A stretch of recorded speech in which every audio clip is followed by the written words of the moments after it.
Inwardly, we have continued to be exactly the same as we were on the day of Hiroshima and Nagasaki. Have we changed internally? Then how can there be peace? United States, which is the oldest democracy known for its liberal values. President Trump recently threatening to take over Greenland and threatened with military action. What does the new world order hold for the world in general? There is nothing sudden in this. Nothing sudden at all.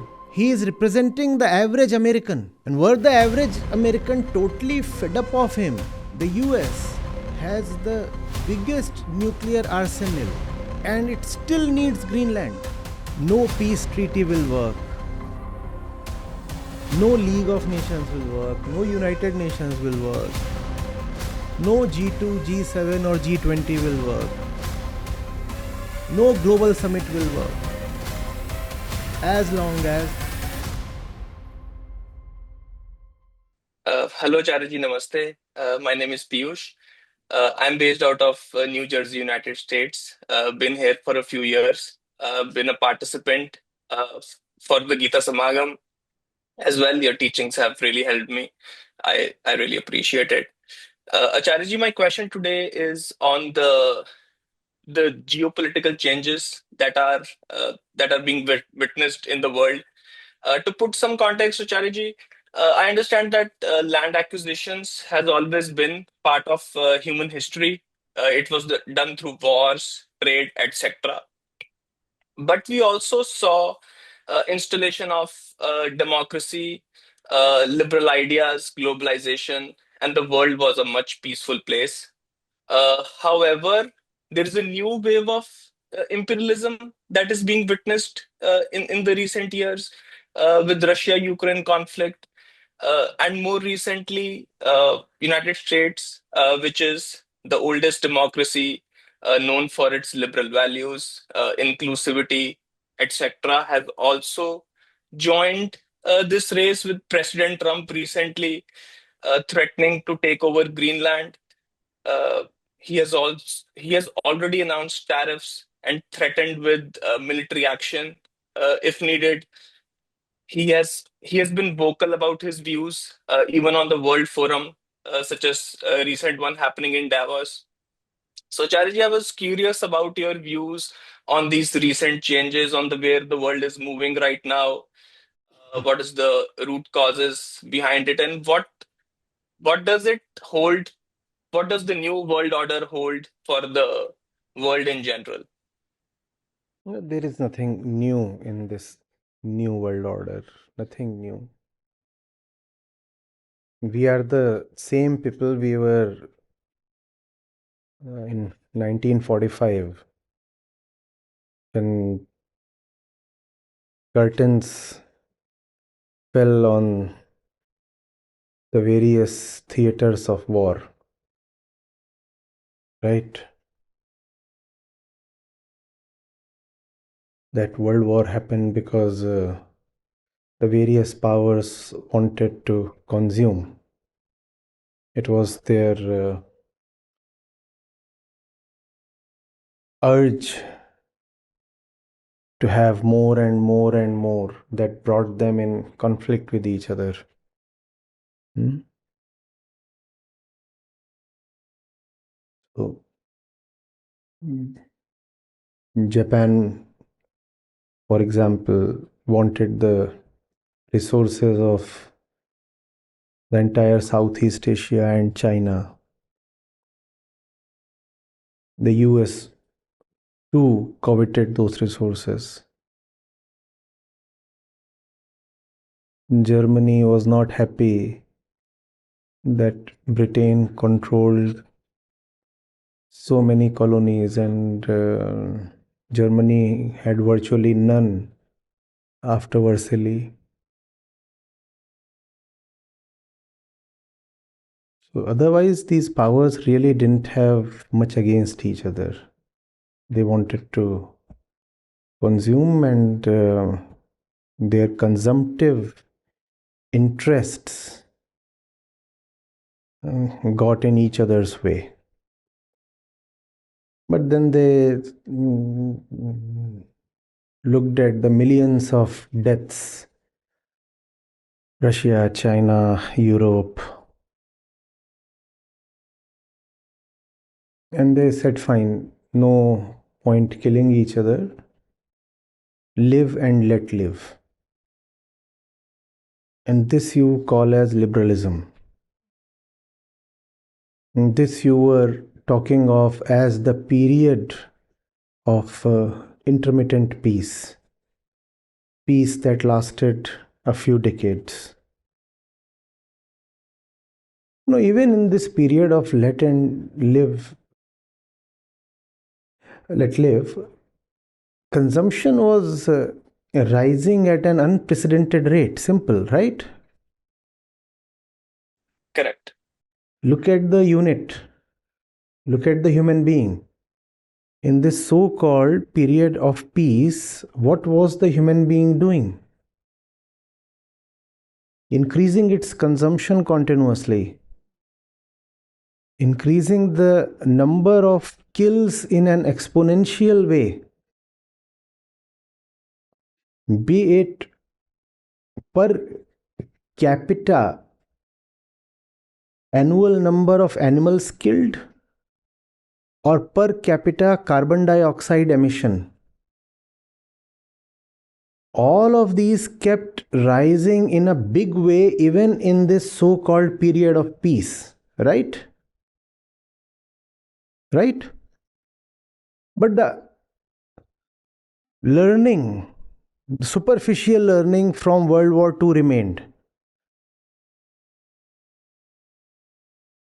Don't collide with each other.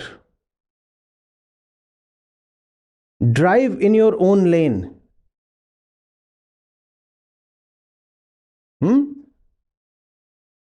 Have more and more meat on your own plate. Don't snatch it from the neighbors. Buy it from the market. Obviously, the whole thing had to come to a head. Because the earth cannot endlessly give.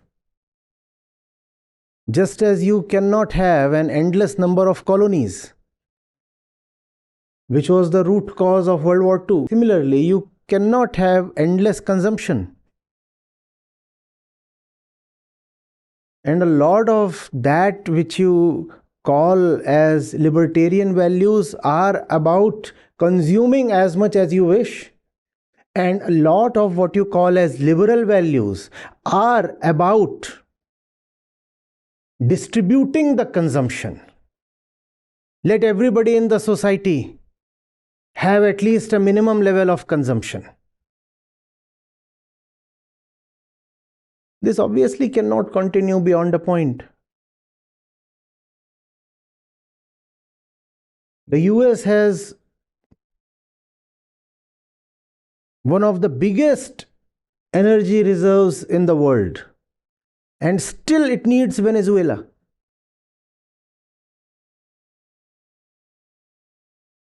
The US has the biggest nuclear arsenal, and it still needs Greenland.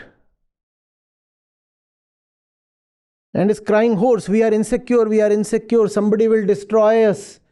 Russia and China will dominate us, therefore we need a missile defense, therefore we need Greenland.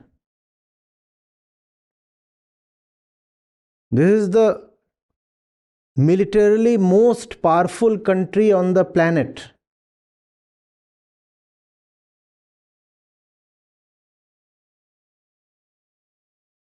Presenting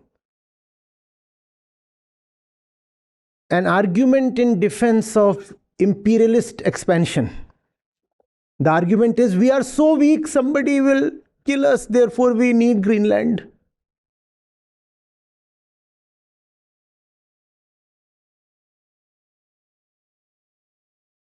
So what you are talking of as a period of peace was nothing but a blink. Nothing. Compared to the 60, 80 years of human life, it looks long. It looks almost as long as a human life itself. But otherwise, it was nothing. Inwardly, we have continued to be exactly the same as we were on the day of Hiroshima and Nagasaki. Have we changed internally? Then how can there be peace? What you are calling as the period of stability, the United Nations appeared like a benevolent peacemaker for a few decades. There were relatively fewer wars. But even when there were relatively fewer wars, what was happening to the nuclear stockpile? It was amassing. And all these curves will be so parallel to each other, looks dramatic actually.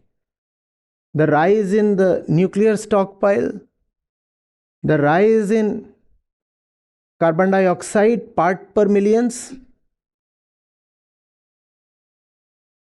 the rise in number of animal deaths for human consumption, the rise in the area of forests being cleared due to human activity, the rise in the number of species going extinct, all these curves will be dramatically parallel to each other, parallel and exponential. And all these have to do with the core of man, which continued to remain ignorant and violent.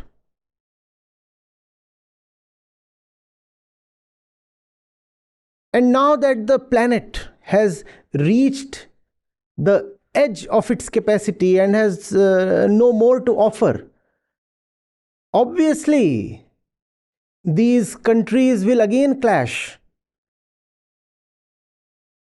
And they are clashing for everything, for land, for water, for fuel, for space, for food.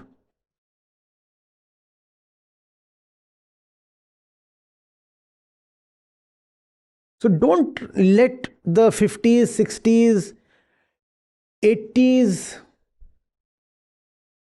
deceive you, or even the 2 decades of the current century. They were, yes, relatively peaceful. When we consider the first half of the last century, compared to that, all this period has been relatively quiet. But only superficially quiet. Because we didn't have our ears to the ground, so we failed to hear the rumblings. And now we act surprised. How come Trump has suddenly popped up? And there is nothing sudden in this. Nothing sudden at all. He is representing the average American.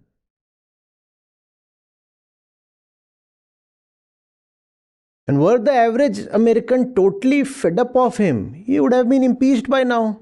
But that's not the case. He is not some dictator. And he is not new. This is his second term. And the third election. The public knows very well what he is and what he stands for. And yet he was voted to power. Because that's the way the public has always been, not just today. In fact, if something must surprise you, it's the peace that you experienced. Where did that peace come from when we continued to be aggressive and violent with our nails and fangs? Where did that peace come from? Same applies to India also. People say, oh, so much superstition is returning and people are again becoming religiously blind and all that. Sir, this is just a continuation of history. In fact, the 30, 40 years in the middle were an aberration. What you find the average Indian displaying today is exactly what he has done over the last 1000 years. Why should it surprise you? In fact, the few decades after independence, they should surprise you.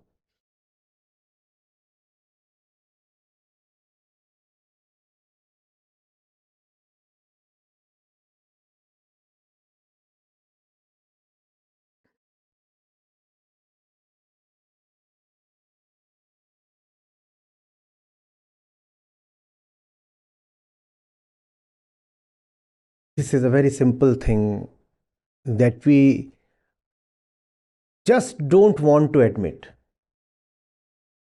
No peace treaty will work. No League of Nations will work. No United Nations will work. No G2, G7 or G20 will work. No global summit will work. As long as the human being remains who he is. Simple. Why don't you admit?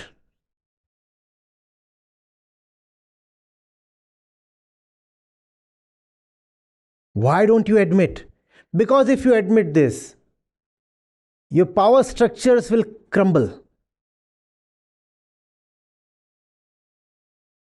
Because if you admit this, there is no way you can continue feeding your parliaments and legislatures. You will know they are no good.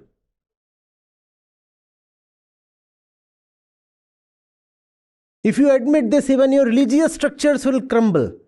Everything that just massages you from the outside will be seen as worthless.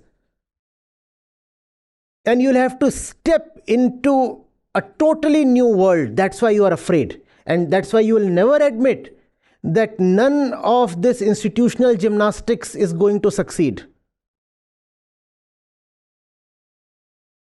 The moment you accept that, everything becomes redundant. Everything becomes redundant. And that scares you. Because everything that you have is founded on deep, dead ignorance. The moment you see that the problem does not lie in the institutions or the structures, the problem lies in the human being itself. The structures show up as totally needless. But we have been living, sticking to and leaning on those structures. It scares us that those structures will be revealed as pointless. And you say, no. It's a very vague term, change the human being. And we don't know plus what it would lead to. Therefore, let's, stick to our lane.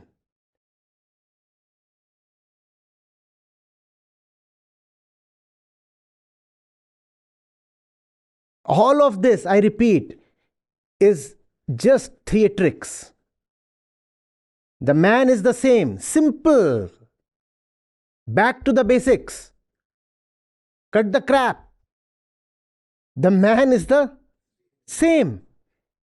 Therefore, Hiroshima and Nagasaki will revisit. They have to. Because the man is the same. Or is he not?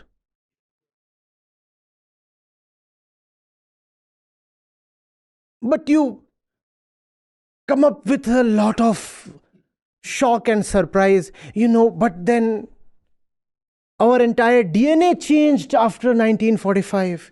We became peace-loving, friendly, nice,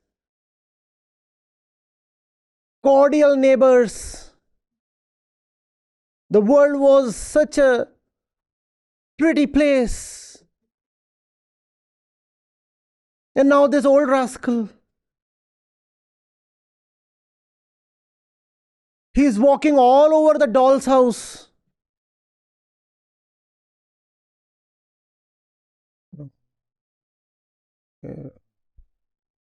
don't mistake the effect for the cause.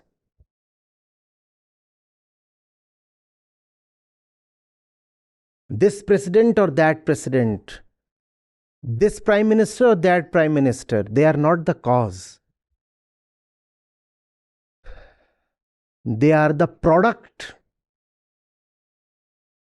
of the societies we have built.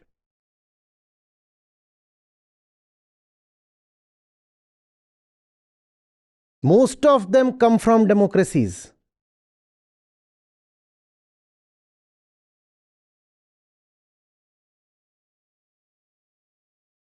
They are duly elected representatives.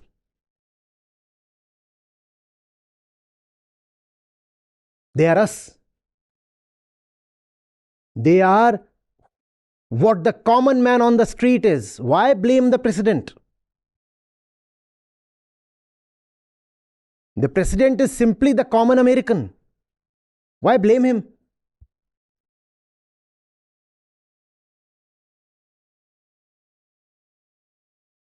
Was the common American terribly sad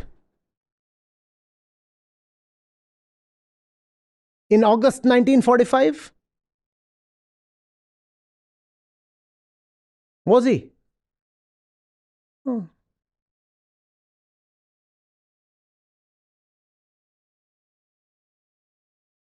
Was the common German terribly sad at the Holocaust? No. Was the common Brit terribly guilty at all the colonial loot and massacre? That's who we are. The Homo sapiens.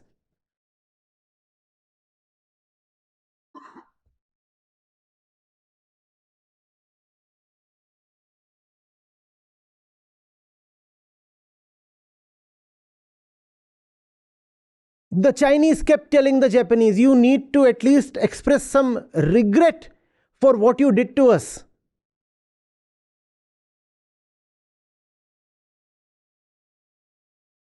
China suffered one of the highest casualties in World War II. More than most European nations. In fact, more than any of the European nations. If you discount USSR.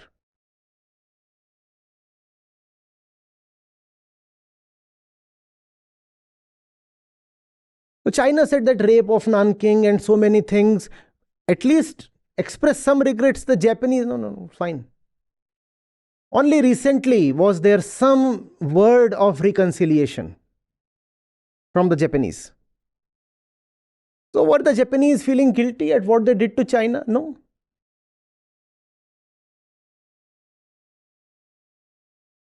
Even in India, do the so-called upper castes acknowledge what has happened to the so-called lower castes? No.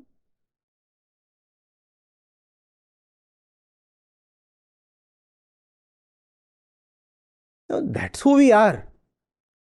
And you come up with such a befuddled face, sir, some disruption in our heaven. That old blonde monster is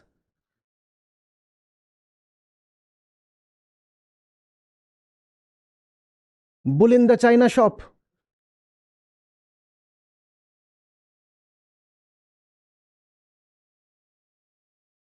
Nothing. Nothing. What do you mean by friendship?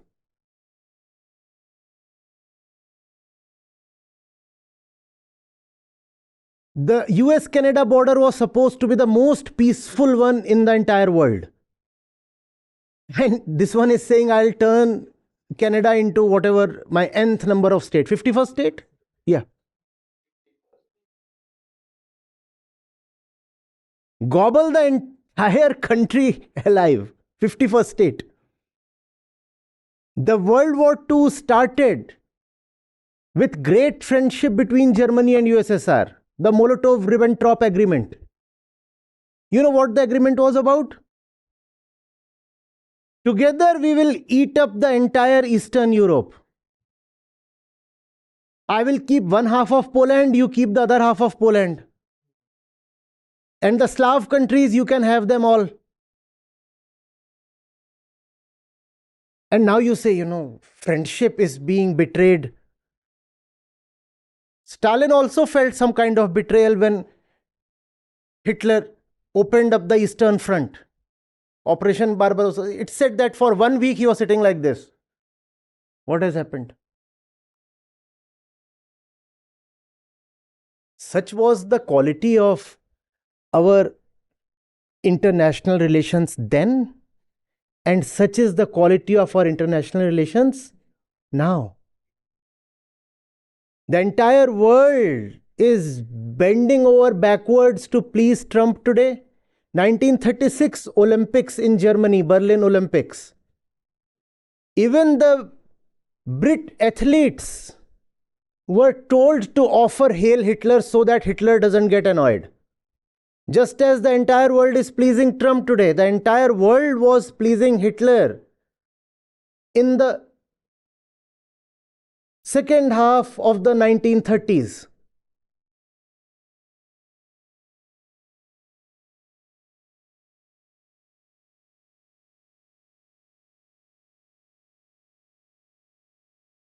We are much the same. History is repeating itself. And history is repeating itself does not mean that the current situation is a repeat of World War II situation. No, World War II is a repeat of something else. And that is a repeat of something else. And everything is a repeat of that caveman who was trying to occupy the neighbor's cave or the neighbor's wife. They didn't have any marriage system then, but whatever. And if you go back, it is about that Darwinian competition where one cell was trying to outgrow the other.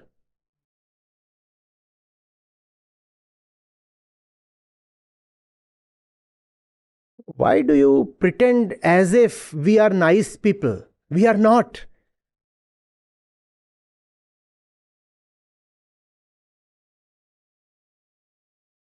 And the sooner you admit it, the more peacefully you will vaporize.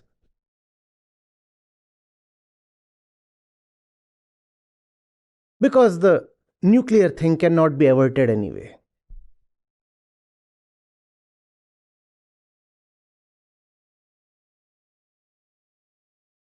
And this one has put tariffs on or threatened to put on UK, on France, on Germany. All these are the standard Western European liberal democracies, the bulwark of NATO. Imagine UK being penalized by US. How does one even conceive that? But that's what. When it comes to greed and self-interest, there is nothing called friendship.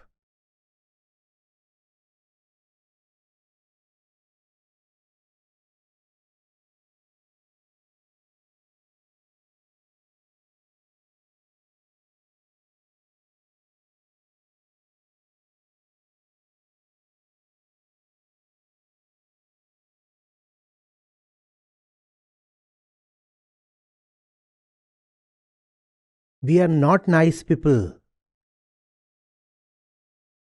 Don't flatter yourself. We are very, very animalistic and violent, extremely dangerous people.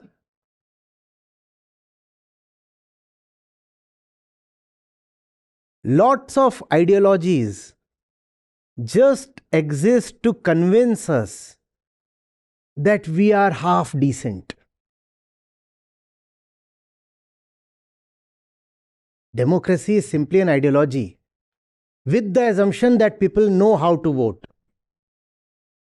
And that's a very foolish assumption. Liberalism is an ideology. Libertarianism is an ideology. Socialism is an ideology. International peaceful coexistence and cooperation is just a concept. And this beast is so hungry and so desperate, so violent, it will eat up all the concepts.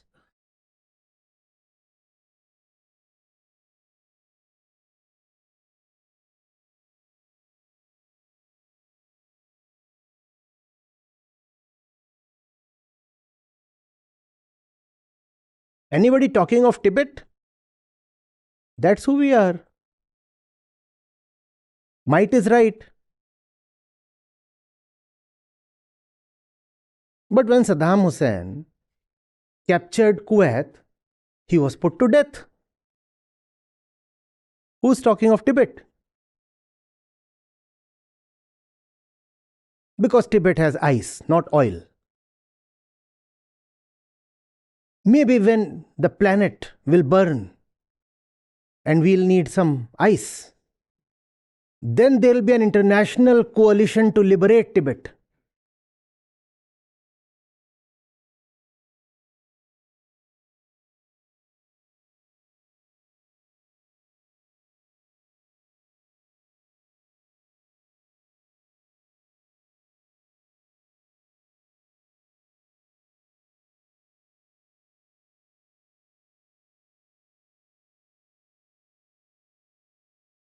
You people, educated youngsters, you think very seriously, but you always think outwards.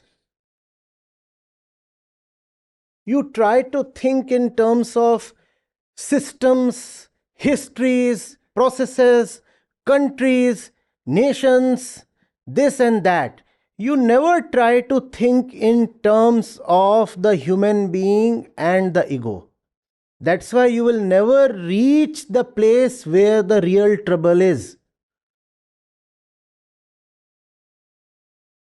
You will keep wandering in the architecture of thought with its endless alleys and ways and subways. And thought will keep you leading here and there and there. Can we have something like enlightened self interest when it comes to nationalism? Wow, nice. A new branch of thought. Can we have benevolent sovereignty as a new concept? And it will do the circles and gain currency in the academic world. Benevolent sovereignty. Enlightened self-interest.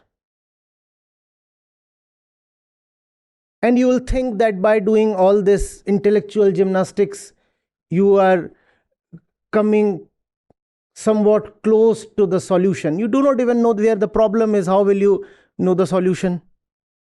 The problem is not in all these structures of thought. The problem is here. And your social system, your education system does nothing to take the individual here. We are making a feeble attempt. It will not succeed. But we'll have some kind of a satisfaction that we tried even beyond our capacity. In fact, the more we are trying, the more the gatekeepers on all sides are trying to limit our work. If our work implies the revelation of worthlessness of all kinds of structures, then you can imagine what the custodians of those structures would be doing to limit our work. They are acting behind the scenes. You do not see them. but they are continuously threatening and limiting and damaging this mission.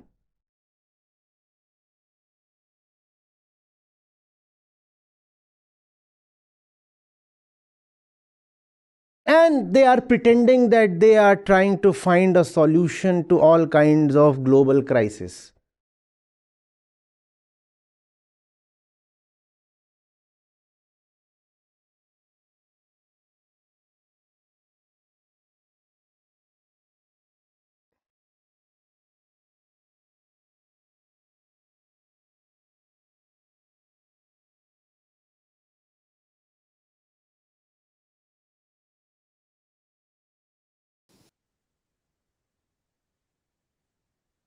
Yes.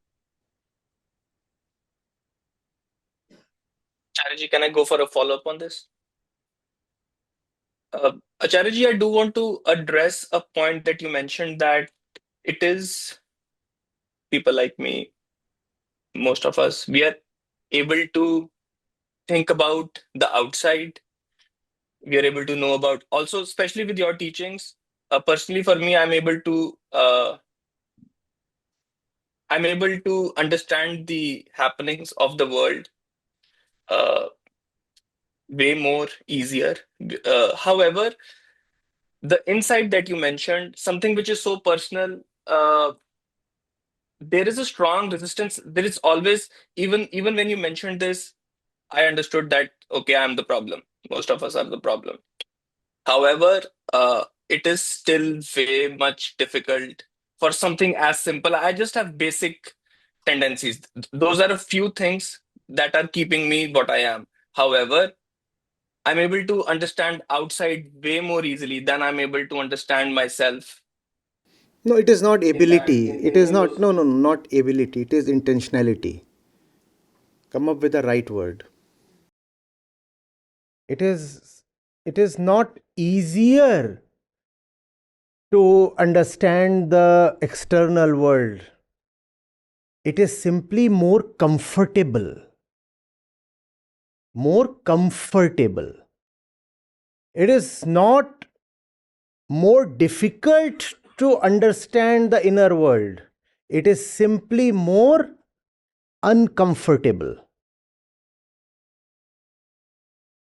Most of us don't have the guts to take on some psychological discomfort. So we keep pretending all life the problem lies outside. Pretend, endlessly play the game as if, if we can tweak a little with the electoral process, we will have a stronger democracy. Ah, so is it a thing to do with the electoral process? And there are just so many kinds of democracies, right? The US is one kind, India is another kind, and the UK is an altogether different. So you'll say, oh, the problem is the kind of democracy. The problem is the voter. You can keep fiddling with the system as long as the voter continues to be who he is. You will keep producing dictators through the democratic way.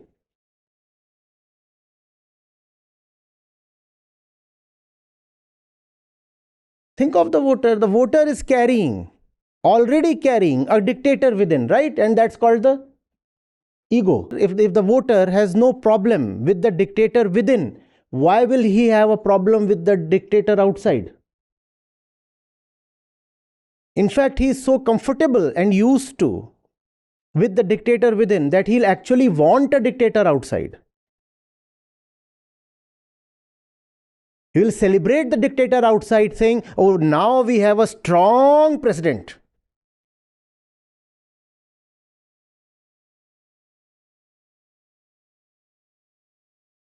It's simply uncomfortable to unsettle yourself. That's all. We need We need institutions that do not exist as a product of the ego. We need institutions that exist to dismantle the ego.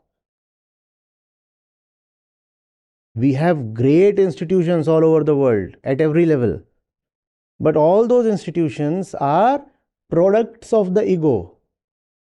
They don't exist to show the mirror to the ego. And that's the problem. Those institutions will not save you.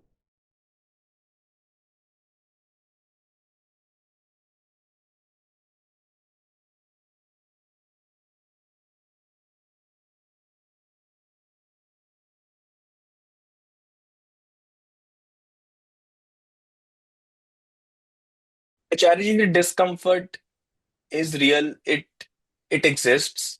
I have I I often see it as a wall between me and something that I'm the righteousness.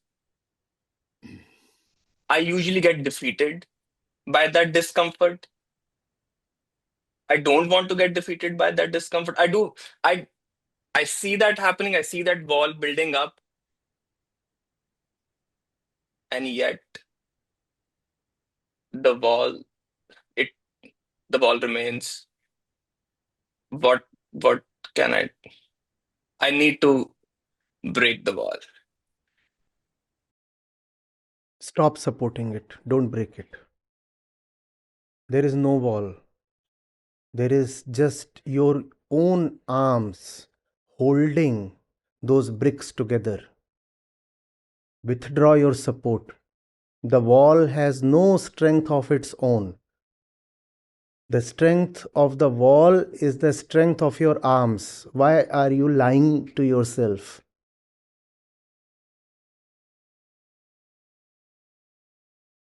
If any problem appears formidable,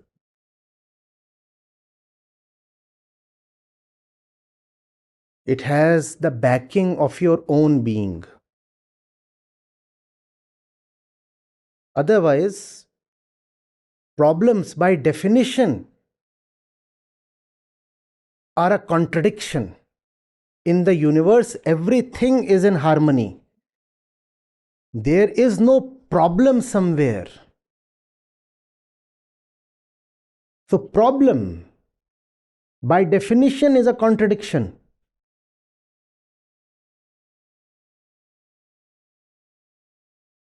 Contradictions cannot exist, but they can be forced to exist at great expense, with great effort, for just some time. That's what we continuously keep doing. Forcing problems to exist in the first place, and then investing in the problems, supporting the problems, so that the ego can remain at the other end of the duality and say, you see, I have a problem. And that certifies that I am. If I don't exist, how can I have a problem? Since I have a problem, it proves that I exist.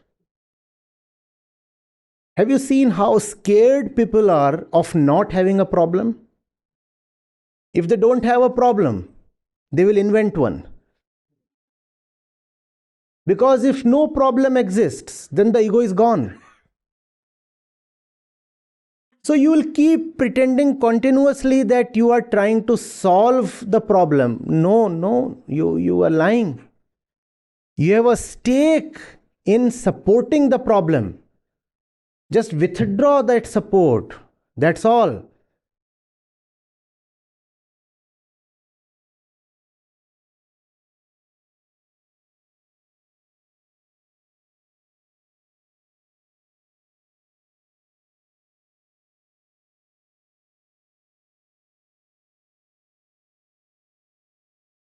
Imagine the vacuum.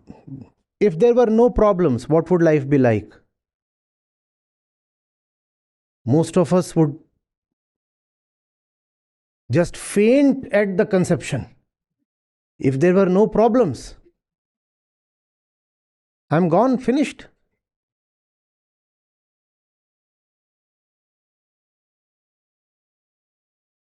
These problems are of our own making. Without self knowledge,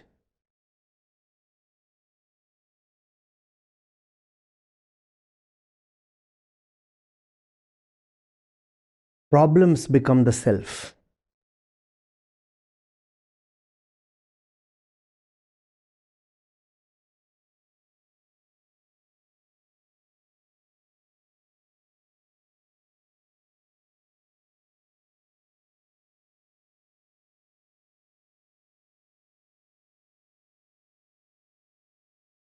Thank you so much, Charishir. I really appreciate it.